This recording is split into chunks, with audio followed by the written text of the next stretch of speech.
Ben,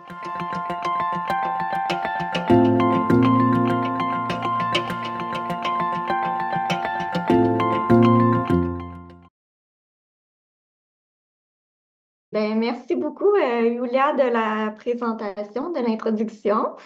Ben, comme elle l'a déjà dit, je m'appelle Élise Cournoyer-Lemaire. Aujourd'hui, je vais vous parler d'une étude que j'ai menée dans les dernières années là, sur le rôle de la musique dans la vie des jeunes adultes qui vivent en situation d'itinérance et qui vivent une consommation problématique de substances. Ben, d'abord, il faut savoir que chez les jeunes adultes là, de 18 à 30 ans qui vivent en situation d'itinérance, c'est jusqu'à 78% d'entre eux qui vivent une problématique liée à la consommation de substances psychoactives, donc soit de drogue ou d'alcool. Ces personnes sont aussi particulièrement vulnérables aux conséquences de la consommation dans plusieurs sphères de leur vie, comme par exemple sur le plan social ou sur le plan de la santé mentale. Malgré ces conséquences-là que vivent les jeunes adultes, ben, ils sont très peu nombreux en fait à initier un suivi thérapeutique ou un traitement en lien avec leur consommation. Donc, les jeunes se tournent surtout vers des ressources personnelles pour favoriser leur bien-être. Ces ressources-là pourraient représenter des leviers d'intervention intéressants, mais la recherche est très centrée en fait sur les difficultés des jeunes. Donc, les forces et leurs capacités demeurent très peu connues, très peu étudiées. Mais malgré ce manque de connaissances, la littérature montre que la musique joue un rôle très important dans la promotion du bien-être des jeunes de la population générale.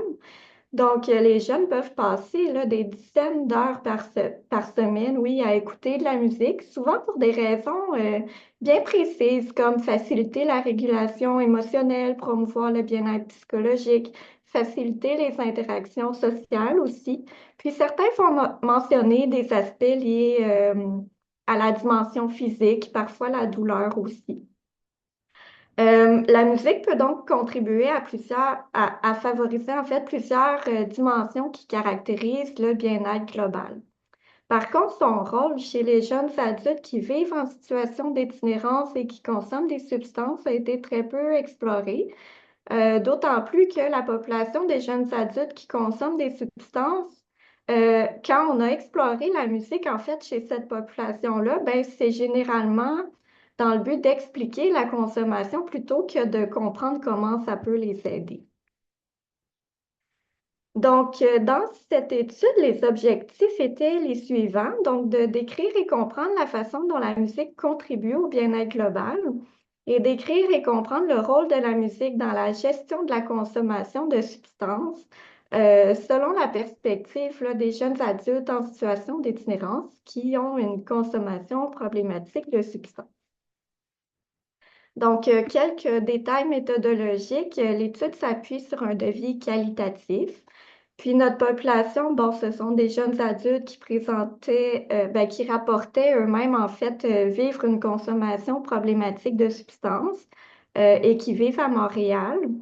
Ils ont été recrutés par une stratégie d'échantillonnage théorique et par boule de neige.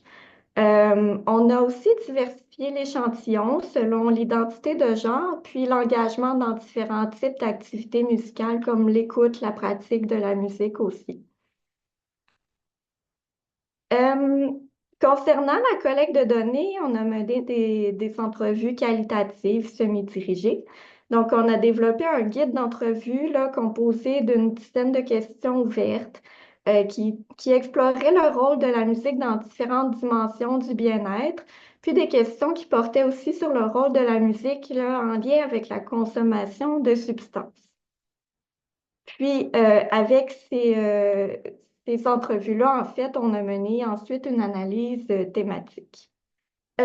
Voici donc le profil là, des 15 personnes qui ont participé à l'étude. Donc, l'âge moyen était d'environ 25 ans.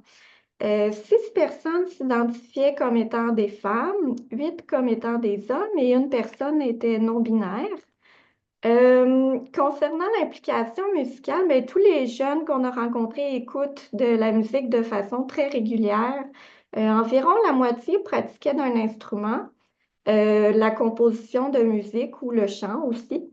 Et 60% là, environ ont assisté à un événement musical comme un spectacle, par exemple, ou un festival dans l'année précédant l'entrevue.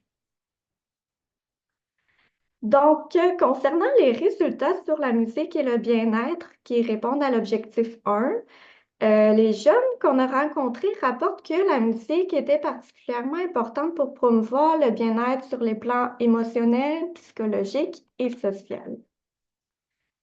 Donc, plusieurs jeunes adultes rencontrés exprimaient à ce moment-là vivre des difficultés émotionnelles qui découlent souvent du fait d'avoir été exposés à des violences, des traumas, des contextes de vie plus hostiles en lien avec l'itinérance. Dans ce contexte-là, la musique devient un outil qui aidait les jeunes à répondre à des besoins émotionnels. Donc, d'abord, ben, l'écoute de la musique peut favoriser la régulation émotionnelle. Donc, les jeunes l'utilisaient pour soit maintenir une émotion positive ou pour atteindre un état émotionnel souhaité. Pour certains jeunes, la pratique de la musique permettait aussi de s'exprimer de façon positive, de se défouler. C'était aussi une façon, tu sais, de s'exprimer qui est plus acceptée socialement et sans conséquence. Puis ça permet de s'exprimer aussi autrement que par des mots. Puis le contexte d'itinérance maintient aussi les jeunes adultes constamment en mode survie. Et certains rapportent que ce mode survie requiert en quelque sorte là, de se dissocier de ses émotions. Mais les jeunes disent aussi que de ne rien ressentir, tu sais, ça les fait sentir moins humains. Donc, dans ces cas-là, la musique était utilisée pour se reconnecter avec ses émotions, ce qui est vécu très positivement, en fait, peu importe la nature de l'émotion qui émergeait là, de cette situation-là. Ici, par exemple, Martin, c'est un nom fictif, mais il explique qu'il utilise la musique pour vivre des émotions de façon plus contrôlée, modérée, alors que, en général, dans sa vie de tous les jours, il a plutôt un tempérament explosif, qui peut l'amener à exprimer ses émotions d'une façon qu'il estime moins adéquate, par exemple. Donc, du côté du bien-être psychologique, les jeunes rencontrés rapportent beaucoup de bénéfices qui touchent aussi leur santé mentale. Donc, selon eux, la musique, c'est un outil important pour contrôler certains symptômes liés à ces troubles-là. Je parle ici, par exemple, des troubles anxieux, les troubles de l'humeur, les traumas aussi.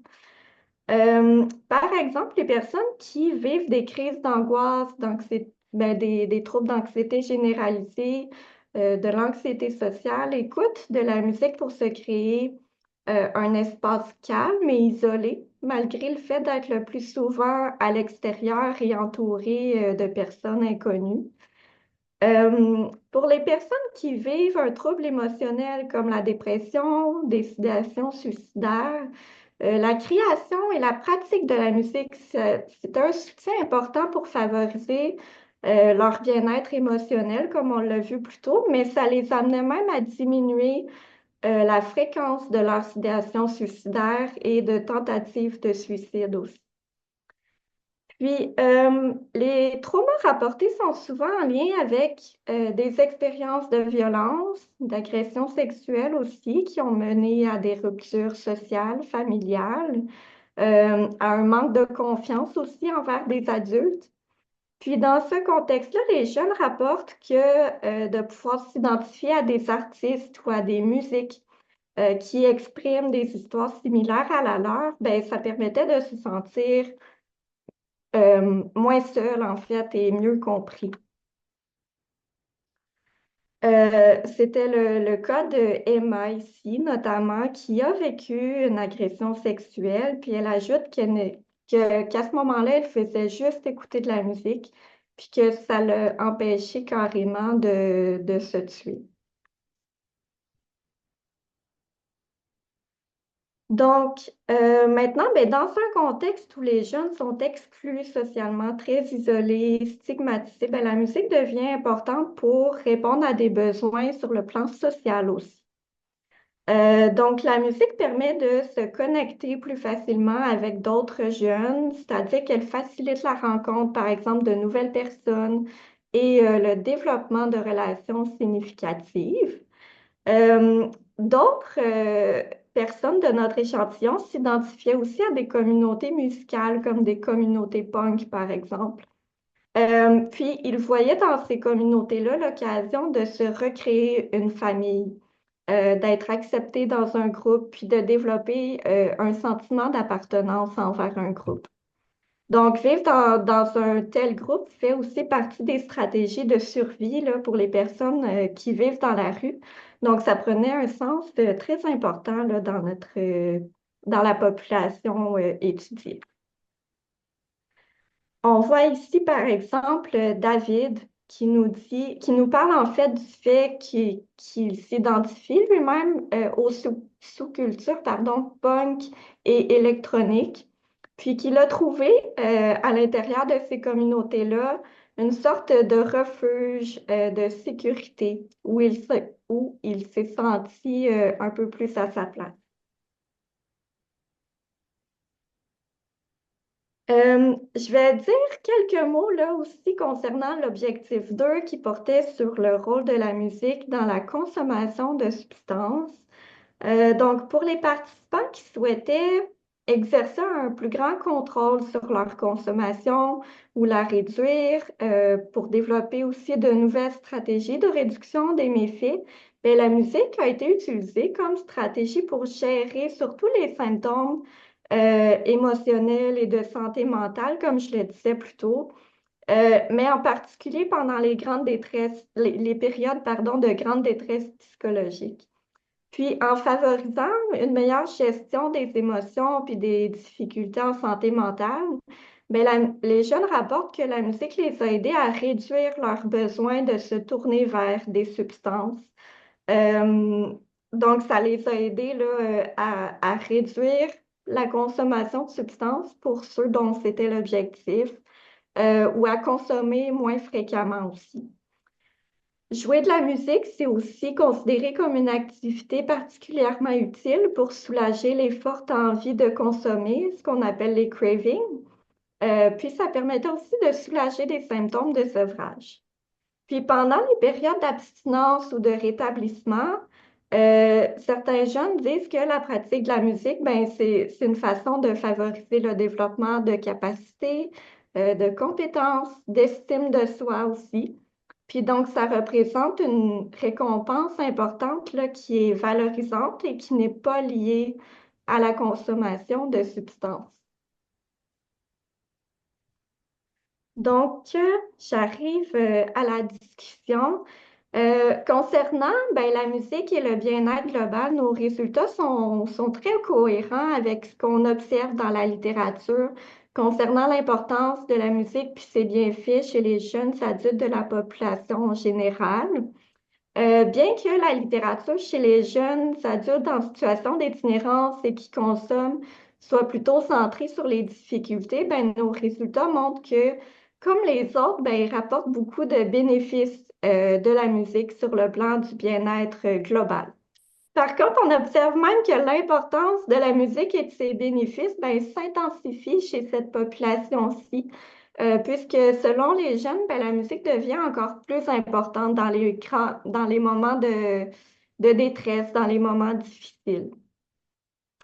Euh, les résultats nous éclairent aussi sur le fait, bon, que le concept de survie, en fait, parce que dans la littérature, la notion de survie s'appuie beaucoup sur des besoins comme manger, se vêtir, se loger. Par contre, on sait que les jeunes adultes en situation d'itinérance présentent un taux élevé de difficultés en santé mentale, et de détresse, qui sont aussi des menaces pour leur vie. Donc, les résultats montrent que la musique pourrait être un outil prometteur pour les aider en ce sens aussi. Puis, nos résultats nous éclairent sur le rôle de différents types d'activités musicales, alors que la littérature est surtout centrée sur l'écoute de la musique en général. Donc, on s'aperçoit que la pratique de la musique, l'identification à des communautés musicales aussi, Ça va bien plus loin que de favoriser le bien-être personnel.